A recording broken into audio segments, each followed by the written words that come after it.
Hey y'all, welcome to the Southern Appalachian Herbal Podcast. I'm Judson Carroll and I'm an herbalist.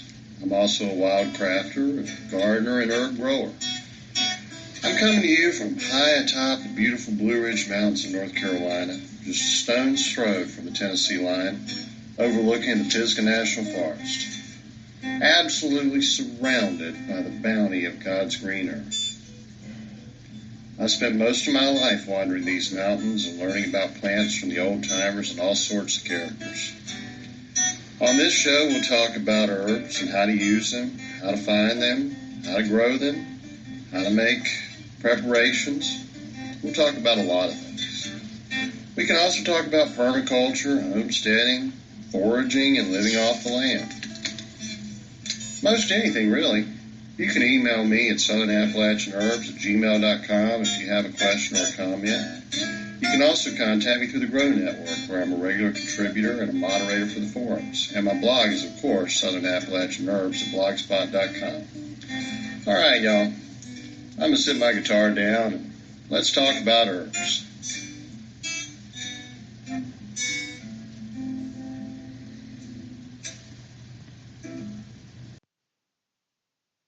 Hey y'all, welcome to this week's show. I'm going to get into some herbs pretty big time here in just a minute. I've got a really interesting herb that I'm going to feature in today's show. It's called ground pine, or it's lycopodium, also called club moss. It's more often called club moss in America, and it's an ingredient in the Swedish bitters, and it really grows plentifully here in the mountains. But before I do, it occurred to me this morning that it's it's blazing hot and humid, of course. It's August in the Carolinas, and it's still raining pretty much every day where I live. So I actually this morning happened to be off the mountain trying to take care of some family issues, and so going to church at 10:30, heading over that way, and getting out 11 something. It was hot. It was already almost 90 degrees, and it hit me that probably about the last thing people are thinking about right now is a fall garden. And that's totally understandable because it is so hot. But if you live in an area like the Carolinas or anywhere in the Southeast, really most of the United States, now is the time to start thinking about your fall garden, putting in especially, some of the things I love so much, which are collard greens and turnip greens and mustard greens. We can do another round of spinach. We can have, there's really a lot. There are really several vegetables that we can consider as part of the fall garden. And I also wanted to remind you to really think about those winter squash. You may not be growing them yourself, but as you know, come October, we're going to start seeing pumpkins just about everywhere and all kinds of winter squash, really, that people are just using decoratively and throwing away. And of course, I think it's just horrible to waste food. It goes against everything I'm made of to see somebody waste food. And as I mentioned in a show last year, after Halloween, or really just a couple of days before, I went around to neighbors that had uncarved pumpkins. I mean, from big jack-o'-lantern pumpkins to, more decorative, smaller, and even pie pumpkins that they were using as decorations. And asked, I said, if you're just going to throw it away, if you're not going to use it, could I come by, day after Halloween? A couple people wanted to keep until Thanksgiving. They said, can you wait till after Thanksgiving? I said, yeah, sure. If it hasn't started rotting or anything, I'd be glad to take it. And I thought, if I don't like the pumpkins, I could give them to somebody. They could use them as chicken feed or something, right? It's just, I don't like to see food wasted. Turns out every one of those pumpkins I got was edible, delicious, good for not only, pies and cakes and breads and everything you might think of a pumpkin as sweet, but wonderful soups, savory. I mean, putting pumpkin together with chicken broth, turkey broth, chopped kale, you know, some beans. I mean, it just really works. Garlic, onions, and pumpkin. It's a great combination that I don't think many people think about. But the reason I'm bringing this up right now, as we speak, the Senate is voting on another huge spending package. We already have inflation at over a 40-year high. This is going to do nothing but make inflation even higher. It's going to make the food that you buy from the grocery store cost even more. It's nothing but a payback to political cronies and one last power play before the Democrats lose power. While they can still vote in a bill to give themselves hundreds of billions of dollars to enrich themselves and their friends and to leverage. And here's another little dirty secret about economics is that when they look at GDP, when they look at economic growth, it isn't just the money you and I are earning by working, the money we spend at stores, the money made through manufacturing and sales. It also includes government spending. So we're in a recession. We've had 2 quarters of negative economic growth. Negative growth means it has a minus in front of it. It means it's not growth at all. It's contracting. And they're trying to change the definition because it's bad politics. Okay?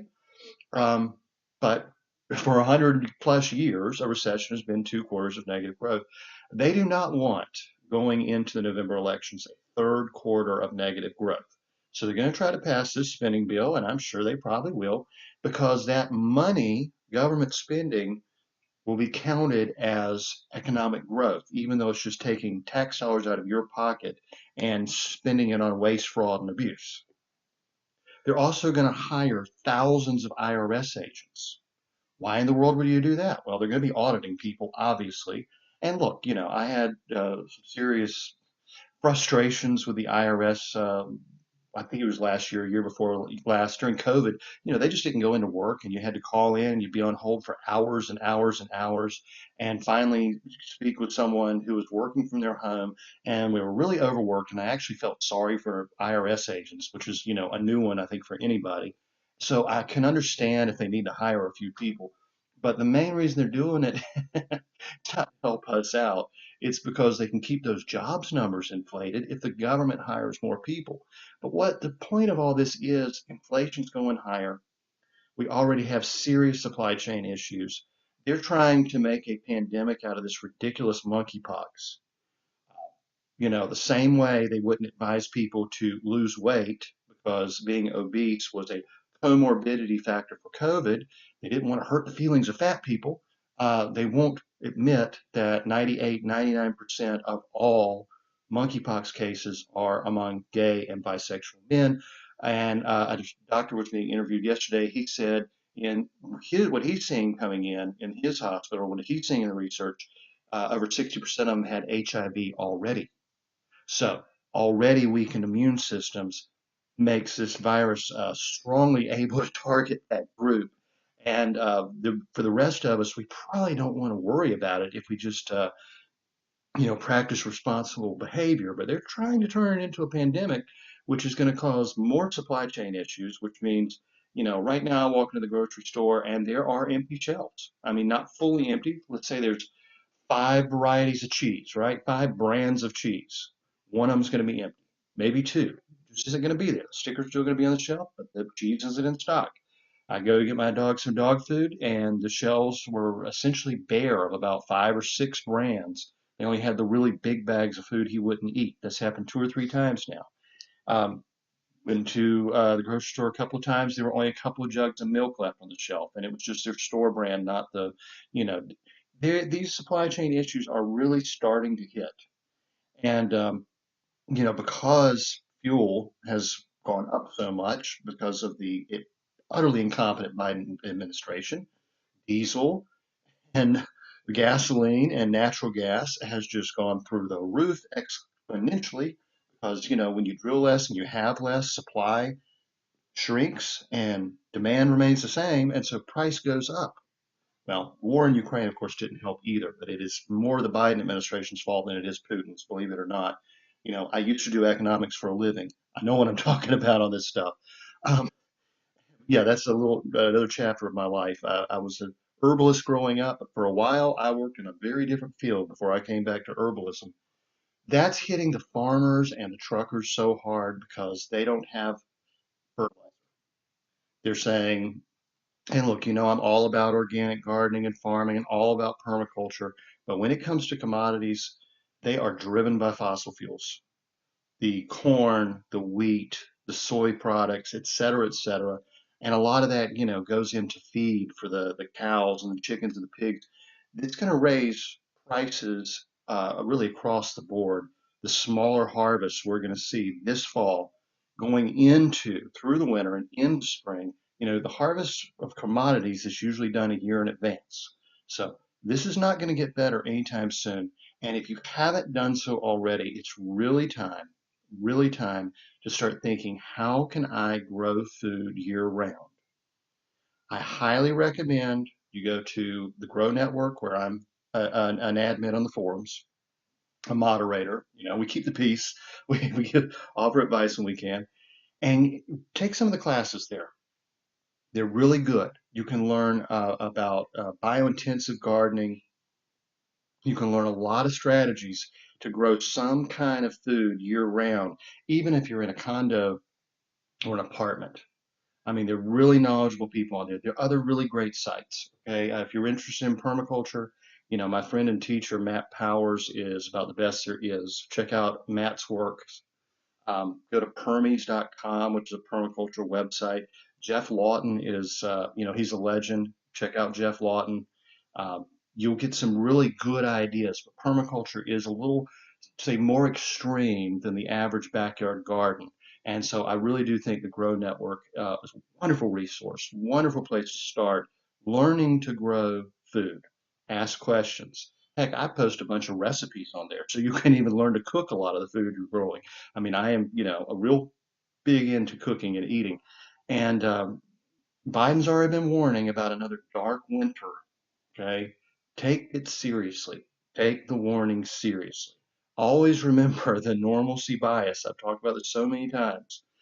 When, Hurricane Katrina, and then I can never remember the name of the second storm that hit just right back to back in New Orleans, was such a disaster because the people living there had become normalized to hurricanes. They didn't think they were going to be stranded. They did not think there was going to be such heavy flooding.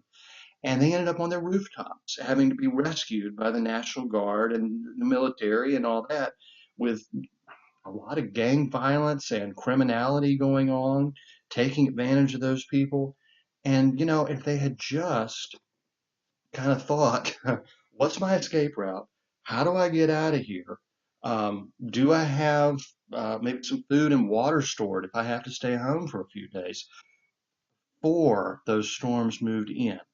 That's the danger of normalcy bias. So right now, yeah, hot, humid day, probably the last thing you want to do is get out in the garden, but go ahead and start thinking about that fall garden. Hey, go to the Farmer's Almanac website. I think it's just almanac.com. They have some great gardening guides. One of them is actually, they just put out a week or two ago, what to plant and how to plant your fall garden. Let that be your first stop. Then come over to the Grow Network and talk to us about it, or any of the other good gardening websites.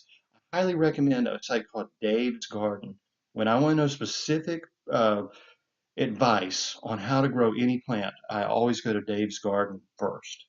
Mike McGroarty is a guy, he does a lot of ornamentals. He also grows vegetables. His advice is always solid, really good guy. And just don't wait too late. Really, don't wait too late. I mean, so many people, especially that consider themselves to be preppers, they're so focused on stocking up on ammo and bug out bags and getting ready to, fight the zombie apocalypse or whatever. And I'm, again, I am very much a part of the prepper community, and I write for the preppers. I'm not making fun of them. What I'm saying is the homesteading mindset of producing year-round food is going to give you a great deal of security against inflation, against natural disasters, against economic upheaval, against supply chain breakdowns. And in addition to that, then your prepper mindset of storing rice and beans and dry foods and making sure you have some ammo on hand and making sure you've got, you know, a place to go if you need to. Your survival skills, you got a little security around your house, and you're prepared for what might come. But I really think the first and best thing you can do is, like Marjorie Wildcraft at the Grow Network always says, you know, we're not here to argue about politics. We're not here to argue about religion. We're not here to argue about anything. We're here to talk about growing food. Just grow food. So that's that's my advice for the day. Take it with a grain of salt. If you think everything's going to continue on just as it has been, I hope you are right. I hope you are right. But having been through the past couple years of COVID, knowing that the inflation supply chain issues are going to get worse due to the fuel situation, prices and shortages, fertilizer shortages, and now they're talking about another global health epidemic. Yeah, I am. I'm sure not going to sit around and wait and see what happens if I can possibly help it. So, all right, y'all, let's now talk about herbs because, don't forget, another huge part of preparedness is growing herbs, having them on hand, knowing how to use them so that you can take care of yourself and your family's medical needs. I've written an entire book on herbal medicine for preppers, homesteaders, and permaculture people. I wrote a follow-up book, Growing Your Survival Herb Garden for preppers, homesteaders, and permaculture people. It talks about how to grow the herbs. I highly, I recommend those books. They're great books by other authors too. Um, Feel free to ask me any questions anytime, and you can always find my books on Amazon.com if you want a paper copy, or you can get a PDF from me. And oh, don't forget to sign up for my Substack newsletter, judsoncarroll.com. It's free. You get multiple little articles that I put together or an announcement of when I'm doing an interview somewhere. And, it just comes to your inbox. And if you want to take a look at it, do so. And if you don't, just, delete it. It's no big deal. And it's free. And I really put a lot of information in there. So when I started researching club moss, I was reading about it in the Swedish bitters and in a lot of the old German herbals as ground pine, and I had no idea what ground pine was.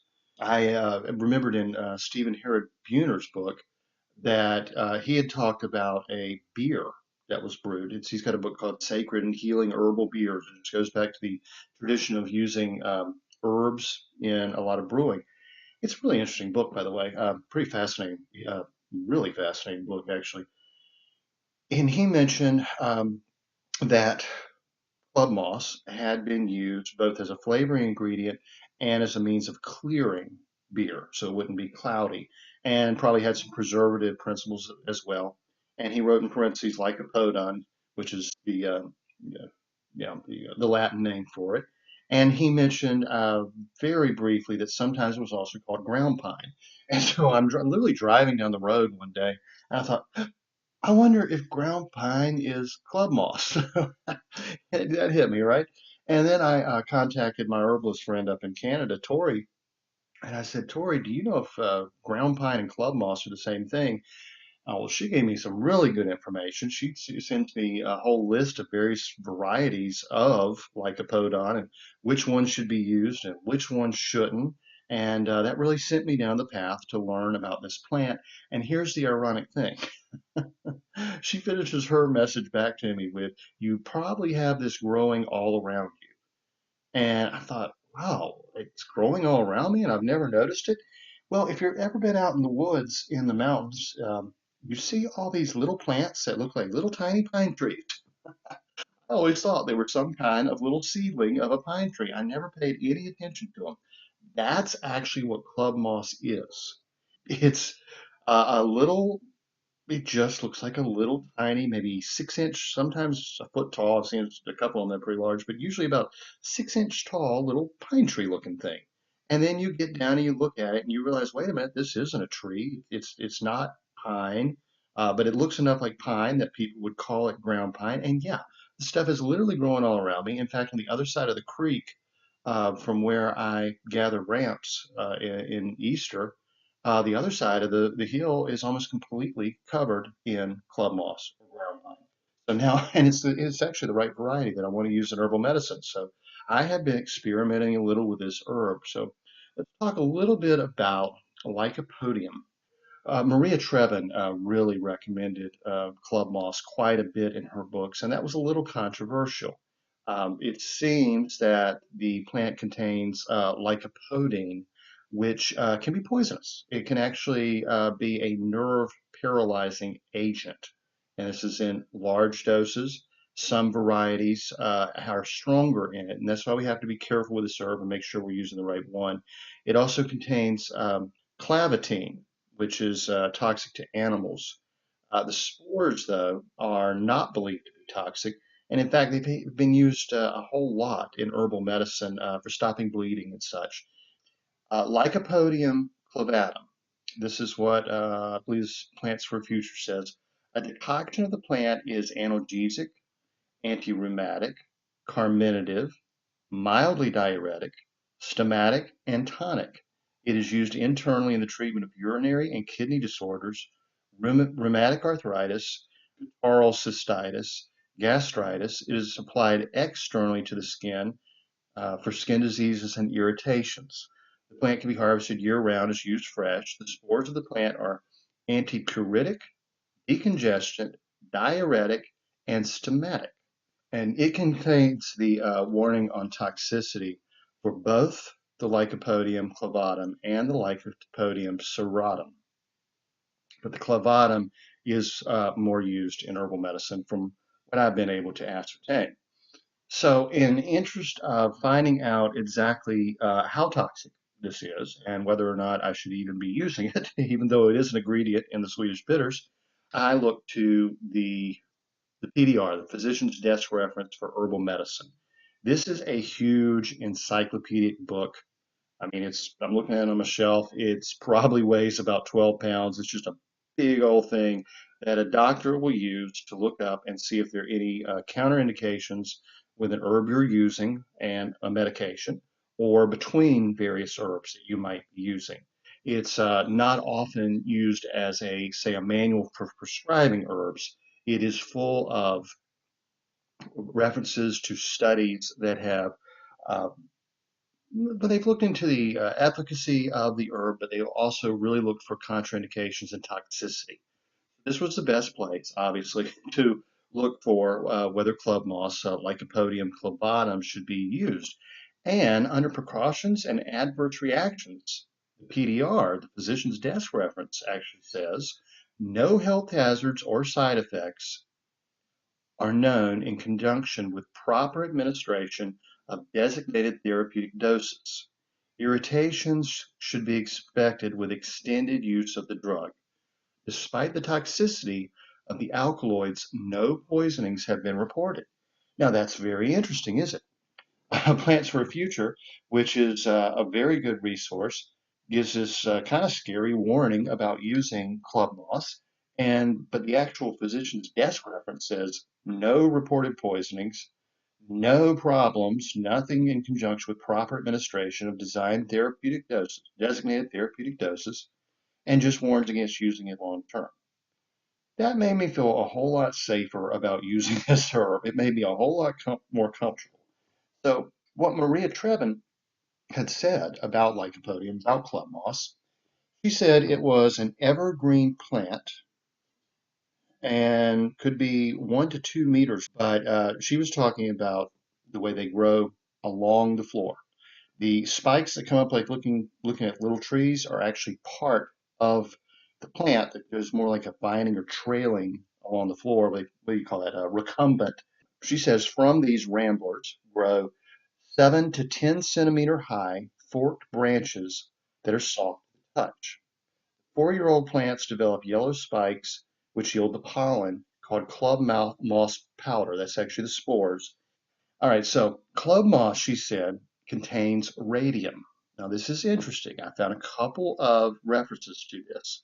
And she said it would be most concentrated in that found on northern slopes and in moors. Maria Trevin was a great Austrian herbalist who did so much to reintroduce the German folk medicine tradition. She used it for gout and rheumatism. She said even if the joints are deformed. She used it for chronic constipation and piles. Club moss tea would be recommended for that.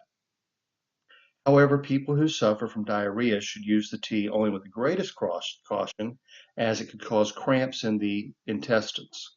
She said club moss is never boiled, but hot water just poured over it, and it was useful for all complaints of the urinary and reproductive organs, for inflammation, hardening of the testes, formations of gravel in the kidneys, and renal colic, for inflammation of the liver, growth of connective tissue in the liver. That's very serious since we're starting to get into serious liver damage.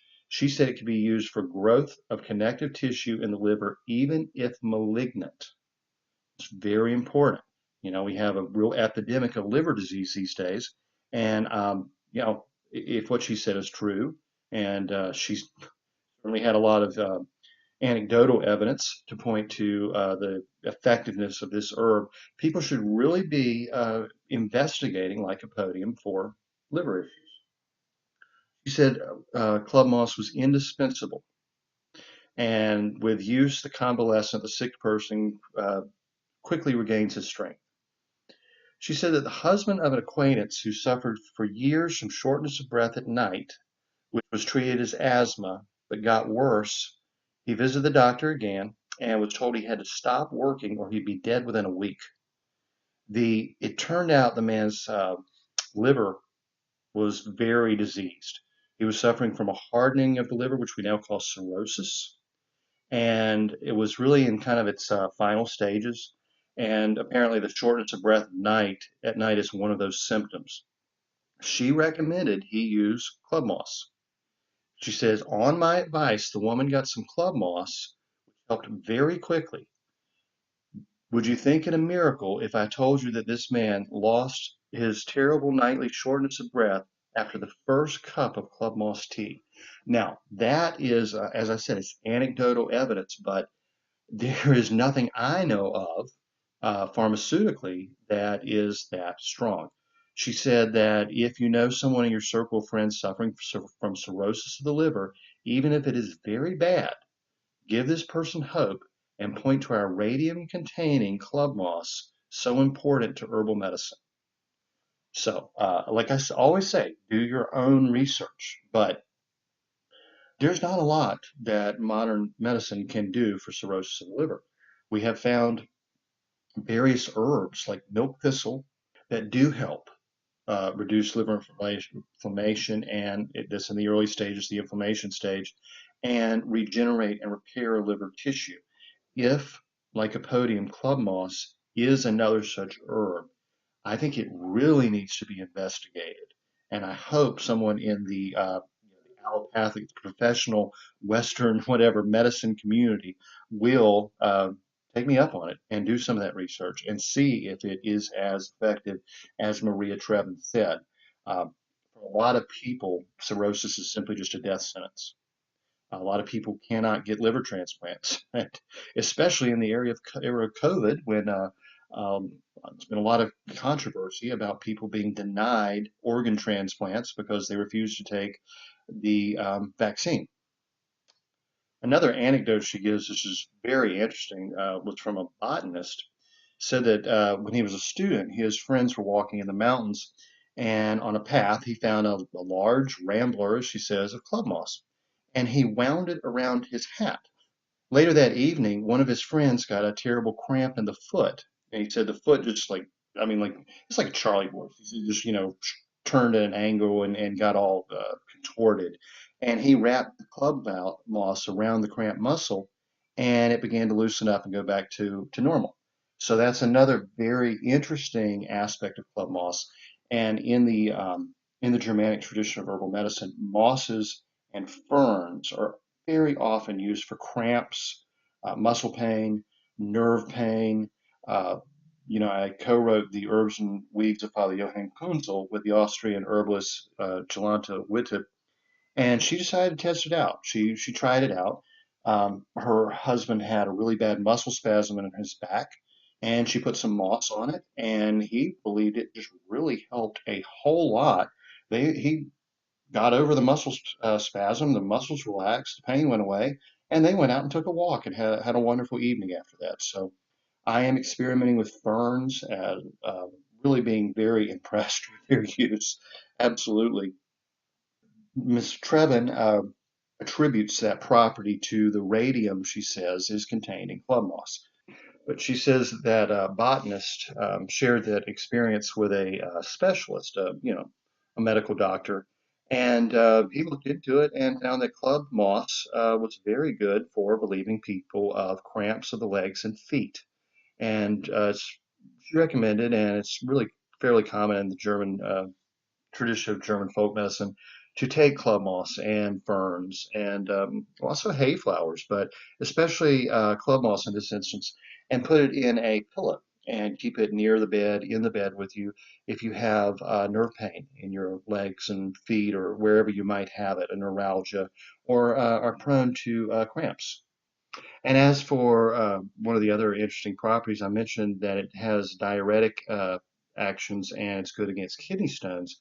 Usually we're talking as a tea, but she includes an anecdote of a lady in a hospital, 86 years old, suffering from a cramp in the bladder that was preventing her from urinating. And they took the bag of club moss and just put it over the bladder, and it seemed to help. It actually relieved that cramp, and she was back to normal. And she used it for a few days after that and didn't have any more troubles.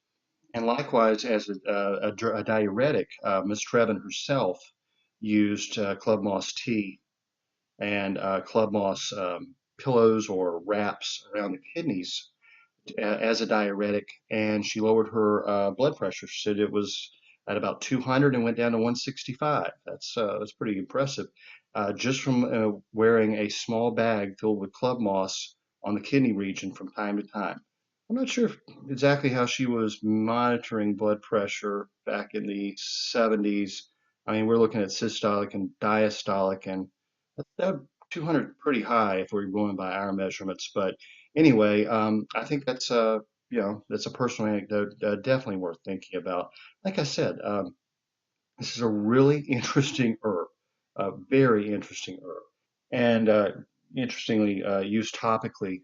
She found it very good for injuries and actually to help with scarring. So, and the powdered club moss from the spores used for sores and to help prevent the scarring.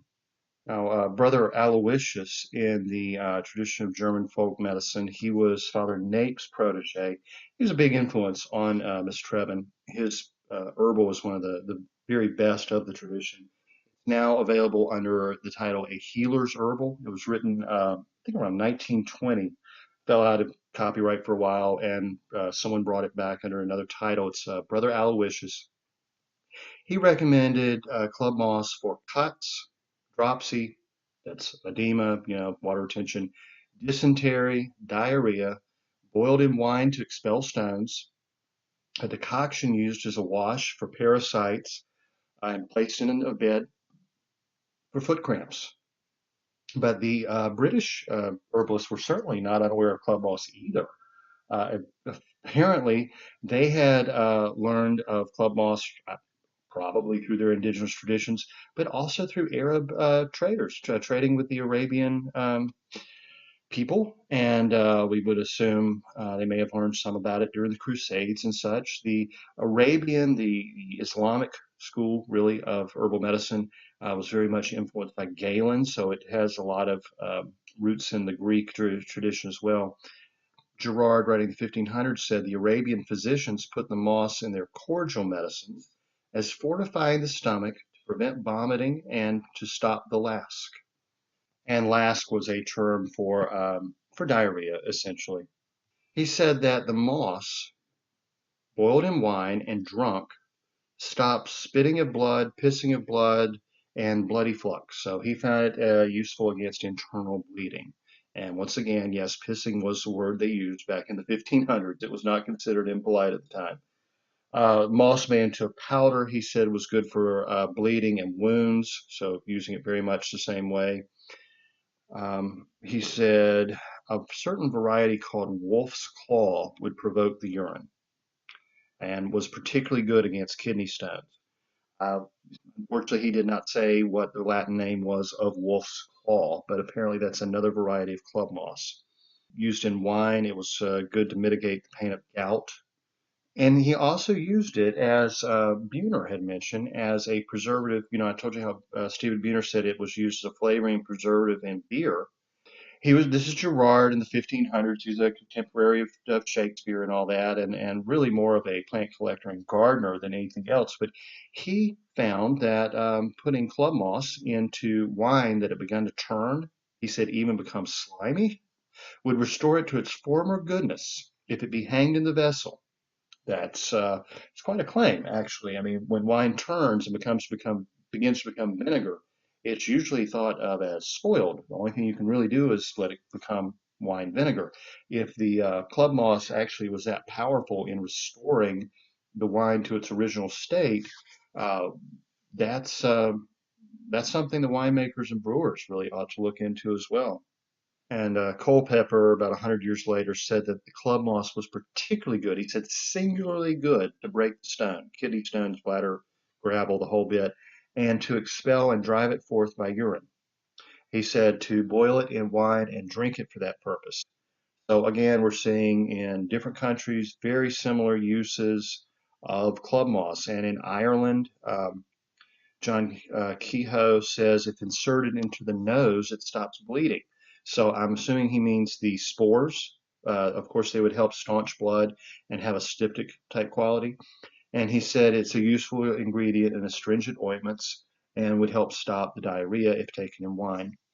Now, by the time we get to the 1930s, in the British tradition, Miss Grieve writes in a modern herbal that there were several types of club moss known at the time, and that the American club moss, Lycopodium complantum, was used similarly to common European club moss, Lycopodium clavatum. So that also made me feel much more comfortable in using the club moss that was growing right there on my property. Now, she also mentions, though, that in some traditions, one of the ajugas, specifically yellow bugle, I love the ajuga family as a blood pressure lowering herb, as ascetic and cardiotonic herb.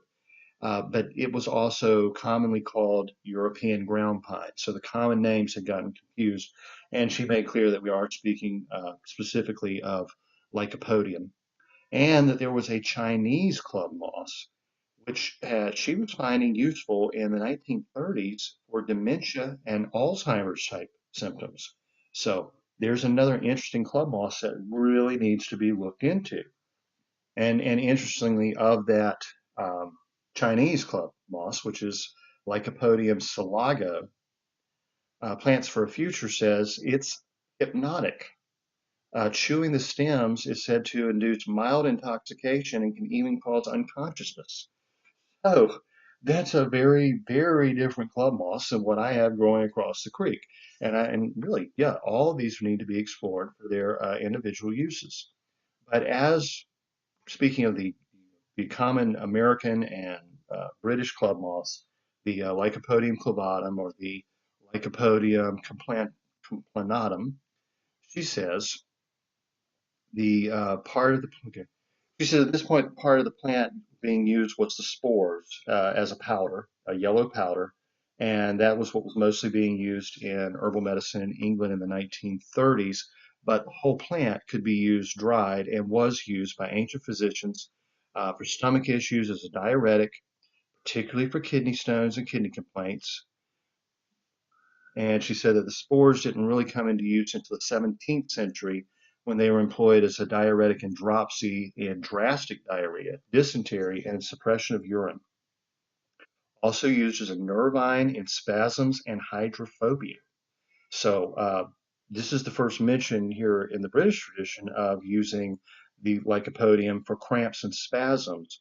And if you know anything about hydrophobia, which is rabies, those were very, very, very severe muscle spasms where people would actually grit their teeth until they broke their teeth or fracture bones. The spasms were so hard. So that again points to that antispasmodic, anti-cramping property of club moss, which is fascinating. She said it was used in gout and scurvy and rheumatism and applied to wounds. Also used for irritability of the bladder is in the form of a tincture.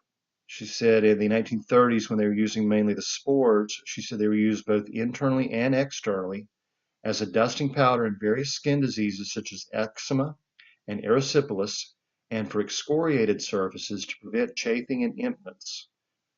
And so, what is the verdict? Is club moss safe? Well, Likely, yes. We just have to make sure we're using the right lycopodium, the right club moss. What I have found in my area is Lycopodium complanatum, which Ms. Greaves says can be used just like Lycopodium clavatum, which the physician's desk reference says is safe to use without, you know, excess doses or long term. So I feel safe using it. If you have club moss growing near you, around you, do your research and make sure you identify it correctly. Basically, you know, a lot of herbs can be toxic in large doses. Thujone, for instance, is found in wormwood, yarrow, tansy, and sage, and those are some of the most commonly used herbs by herbalists. We just don't use them in concentrated forms, like essential oil.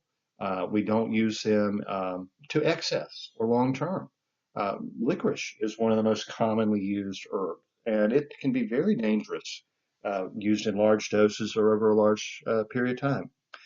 Comfrey and sassafras both contain substances that could cause cancer if used in large doses over a large period of time or used improperly. But you know, they're not herbs that any herbalist would be without. And so I think we can look at club moss in pretty much the same way and just say let's use some common sense. Now, the other species that look like club moss but are not lycopodium. You have fir club moss or northern fir moss. It used to be in the Lycopodium genus, but is now listed as Persia. They contain herperzine and can cause cholinergic toxicity. Another that has been separated from Lycopodium is Diphaseatrum. That's the best pronunciation I can get. Diphaseatrum. They're known as ground cedar, not ground pine, but are often called Alaska club moss or alpine club moss. Some of these show up in my region, most don't. I'm pretty comfortable with what I've got because I've been using it for a while and I know what it looks like. Be sure to identify the plants in your region if you're going out to use wild plants. Otherwise, be sure to buy from a reputable herb dealer.